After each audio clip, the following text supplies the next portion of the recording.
అందరికీ కూడా శుభాశీస్సులండి. శ్రీ పరాభవనామ సంవత్సరము అధిక జ్యేష్ఠమాసము, నిజ జ్యేష్ఠమాసము 2 మాసాలు కూడా మీనరాశి వారికి ఎలా ఉండబోతుంది? ఒక మాటలో చెప్పాలి అంటే ఈ మీనరాశి వారికి ఈ 2 మాసాలు కూడా ఒక మాటలో మనం ఇందాక అన్నట్టుగా ఈ అధిక మాసం కూడా అందరికీ కలిసి వచ్చే అవకాశమే కనపడుతుంది. ఎందుకంటే గురువు యొక్క మార్పు చేర్పు, గురువు యొక్క స్థాన మార్పు, అలాగే ఈ యొక్క మీనరాశి వారికి చెప్పాలి అంటే ప్రతి అవకాశాన్ని అందిపుచ్చుకుంటారు. వీళ్ళ ఆశ, వీళ్ళ కోరికలు నెరవేరుతాయి. అలాగే ప్రతి విషయంలోనూ, ప్రతి రంగాలలోనూ వీళ్ళు ఆలోచించే కొత్త విధి విధానాలు వీళ్ళని ఆశ్చర్యపరుస్తాయి. అంటే ఇతరులని, వీళ్ళ యొక్క మాట తీరు, వీళ్ళ వ్యవహార శైలి ఎలా ఉంటుంది అంటే ఎదుటి వాళ్ళని అందరినీ కూడా మంత్రముగ్ధుల్ని చేసే విధంగాను, కట్టిపడేసే విధంగాను. ఒక మాటలో వీళ్ళు మాట్లాడుతున్నారు అంటే ఏదైనా సరే ముత్యాలు, రత్నాలు ఏమన్నా రాలి పడతాయా అన్నట్టుగా అలా అందరినీ కట్టిపడేసేటువంటి మాట తీరు. అలాగే మాట తీరే కాకుండా దాన్ని అమలుపరిచేటువంటి చాకచక్యత, వ్యవహార నైపుణ్యత, కార్యదీక్షత, దక్షత, అలాగే వీళ్ళ ప్రయత్నం అనేది నెరవేరడం కూడా జరిగే అవకాశం ఉంది. గవర్నమెంట్ జాబులకి మంచి అవకాశం ఉంది మీనరాశి వారికి. లేదా ప్రైవేట్ పరంగా కూడా వీళ్ళు చేసే వృత్తి ప్రకారంగా, ప్రయత్నం ప్రకారంగా కూడా సక్సెస్ అవుతారు. దీంతోపాటు ఇంకా చెప్పాలంటే ఎక్కువ శాతం వైద్య వృత్తిలో కూడా స్థిరపడే అవకాశం ఉంది. ఇదే కాకుండా విద్యార్థులకి పట్టుదలతోనూ తెలివిగా వ్యవహరించడము, అలాగే ఉన్నత చదువుల కోసం ప్రయత్నం చేయడము, అలాగే చదివిన చదువులో కూడా వీళ్ళు ఎక్కువ శాతం సక్సెస్ అయ్యే అవకాశం ఉంది. తక్కువ శాతం మాత్రమే ఏదైనా సరే సెకండ్ ర్యాంకు కావచ్చు, థర్డ్ ర్యాంక్ కావచ్చు వచ్చే అవకాశం ఉంది. మీనరాశి వాళ్ళు ఎక్కువగానే 100కి 90% సక్సెస్ అయ్యే అవకాశం ఉన్నారు. ఎక్కడో 10% మాత్రమే ఫెయిల్ అయ్యే అవకాశం కనపడుతుంది. అలాగే ఇదే కాకుండా ఈ మీనరాశి వారికి ప్రయాణాలు, దూర ప్రయాణాలు కలిసి వస్తాయి. తీర్థయాత్రలు కూడా చేస్తారు. దైవ దర్శనాలు ముమ్మరంగా కూడా కొనసాగిస్తారు. అంటే భక్తిని పెంచుకుంటారు. భక్తి ప్రపత్తులని, వినయ విధేయతల్ని ప్రదర్శిస్తారు. ప్రతిరోజు దైవ దర్శనం అని కానీ, లేదా మనసులో తలుచుకోవడం కానీ, భగవంతుడి పైన ప్రేమను చూపడం, ప్రేమను ప్రదర్శించడం. కొంతమంది అయితే తీర్థయాత్రలు, సముద్ర స్నానాలు, కోనేటి స్నానాలు, పుణ్యక్షేత్ర దైవ దర్శనాలు, వీటితో పాటు వీళ్ళే ఏదైనా సరే దైవ కార్యాలకు సంబంధించినటువంటి సేవా కార్యక్రమాలు చేయడం, లేదా వీళ్ళ చేత నుంచి డబ్బు ఖర్చు పెట్టి కూడా ఏదైనా భగవంతుడికి సంబంధించినటువంటి శాశ్వతమైన నిర్మాణాలను చేపట్టడం, వీళ్ళు మొదలు పెట్టడమే కాకుండా 10 మంది సహకారంతో ఆ పని పూర్తి చేయడం, కోనేర్లు నిర్మాణం చేయడం, దైవ కైంకర్యాలను కూడా చేపట్టడం, పూర్తి చేయడం.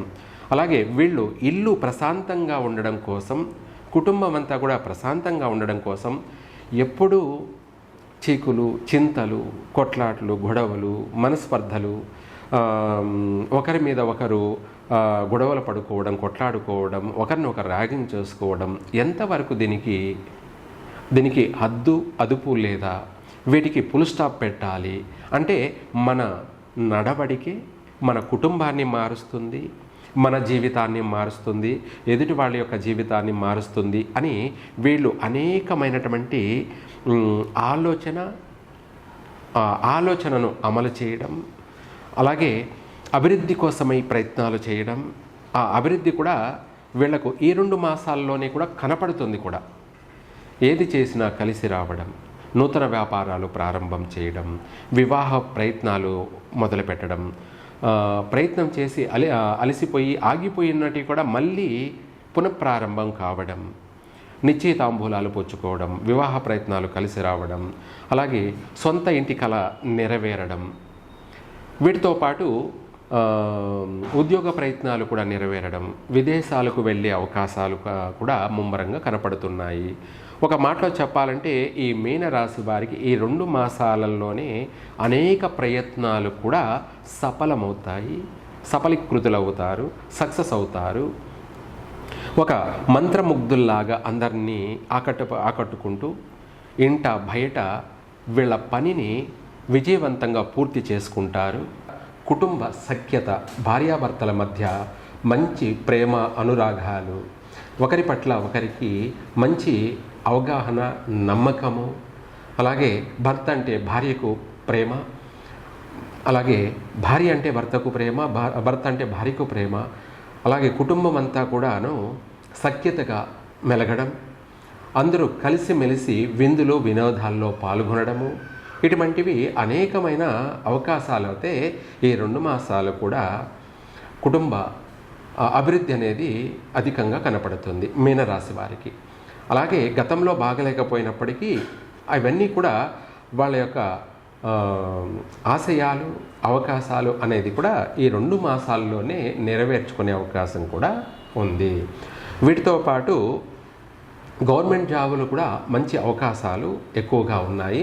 ఇంకా డాక్టర్లు చెప్పాలి అంటే, డాక్టరు అన్నది ఏంటంటే మనము ఆ వృత్తిని చదువుకొని దాన్ని రీసెర్చ్ చేసి అందులో ఒక వైద్యుడిగా స్థిరపడము, అలాగే 10 మందిని కాపాడడము. అది ఎంతవరకు ఆరోగ్యపరమైనటువంటి లోపాల నుంచి వాళ్ళను కాపాడడం, ఆ బాధల నుంచి, శరీర బాధల నుంచి కాపాడడం.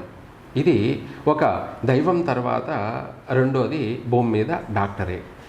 అట్లాగే వాళ్లకు కూడా, డాక్టర్లకు కూడా వాళ్ళు చేసే ఆ వృత్తిలో సక్సెస్ కావడానికి 10 మందిని కాపాడుతూ మంచి పేరును సంపాదించుకుంటూ వాళ్ళ పలానా డాక్టర్ అంటే వాళ్ళ హస్తవాది చాలు, ఆయన చేయి వేశాడంటే ఎటువంటి రోగమైన నయమవుతుంది అనే మంచి పేరు ప్రఖ్యాతులు సంపాదించుకోవడం కూడా అవసరం అన్నమాట. అంటే ఒక డాక్టర్లే, ప్రతి ఒక్క డాక్టర్ కూడా ఆ వైద్య రంగంలో సక్సెస్ కావడానికి, అలాగే వాళ్ళు బాగుండడం కోసం, వాళ్ళు బాగుండడానికి, 10 మందిని బాగు చేయడానికి ఈ మంత్రాన్ని పఠించండి.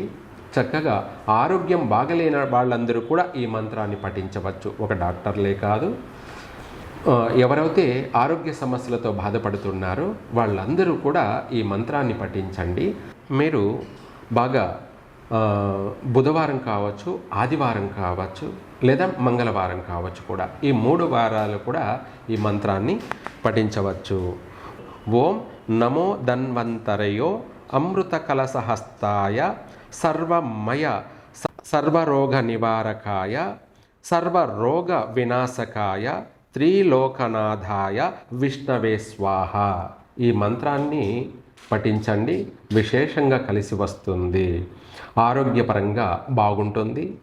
అలాగే అన్ని విధాలు కూడా, ముందుగా ఆరోగ్యంగా బాగుంటే అన్నీ బాగున్నట్టే. కాబట్టి ఈ మంత్రాన్ని పఠించండి, కలిసి వస్తుంది. సర్వే జన సుఖినో భవంతు.